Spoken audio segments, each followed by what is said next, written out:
لیکن آج امن کی تو تلاش ہے،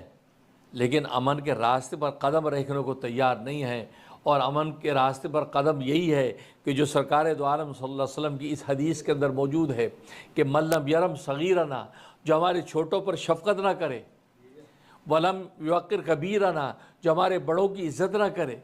ولم یبتی عالمینا، جو ہمارے علماء کا احترام نہ کرے، تو بس اس نوعیت کو اگر سامنے رکھیں، اس اصول کو اگر آپ کسی بھی سطح کے اوپر کار فرما کر کے دیکھیں گے تو آپ دیکھیں گے اس ماحول اور معاشرے میں امن و آشتی نظر آئے گا، الفت و محبت نظر آئے گی، ایک دوسرے کا احساس اور درد نظر آئے گا، ایک دوسرے کے لیے تڑپ نظر آئے گی، ایک دوسرے کے لیے گویا کہ انس و الفت نظر آئے گی۔ لیکن اگر یہ اصول نہیں ہے، بڑے چھوٹوں پر شفقت نہیں کرتے اور چھوٹے بڑوں کی عزت نہیں کرتے ہیں، وہ بین الاقوامی طاقتیں جو وقت کی سپر پاور ہیں، جو بڑی قوت والی طاقتیں ہیں، اگر کمزور طاقتوں پر شفقت نہیں کریں گی اور کمزور طاقتیں بڑوں کی عزت نہیں کریں گی تو ریاستی سطح پر، بین الاقوامی اور ملکی سطح کے اوپر امن کا پیدا نہیں ہو سکتا۔ لیکن امن اگر پیدا کرنا ہے تو ہر چھوٹا بڑے کی عزت کرے اور ہر بڑا چھوٹے پر شفقت کرے۔ تو گویا کہ دو ہی رشتے نکلے، ایک شفقت اور دوسری عزت۔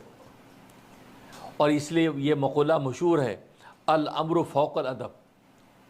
الامر فوق الادب۔ بس اوقات ایسا ہوتا ہے کہ چھوٹا بڑے کی عزت کرتا ہے اور عزت کے لیے قدم بڑھاتا ہے، لیکن بڑا چھوٹے کو حکم دے دے کہ نہیں، اس وقت میری عزت کو نہیں بلکہ میرے حکم کو فالو کرو، جو میں حکم دے رہا ہوں اس کو فالو کرو۔ گویا کہ بظاہر چھوٹے کو اس حکم کی اطاعت کے اندر عزت نظر نہیں آ رہی بڑے کی، اور وہ اس کے اندر بڑے کی گویا کہ بے احترامی محسوس کر رہا ہے، اس لیے ادب کی وجہ سے آگے بڑھنے کی کوشش کرتا ہے، جھجکتا ہے۔ لیکن بڑا کہتا ہے میرا حکم ہے تم یہ کرو، تو پھر چھوٹے کو اس کے حکم کی تعمیل کرنی ہے، کیونکہ بڑے کی حکم کی تعمیل بھی تو تعظیم ہے،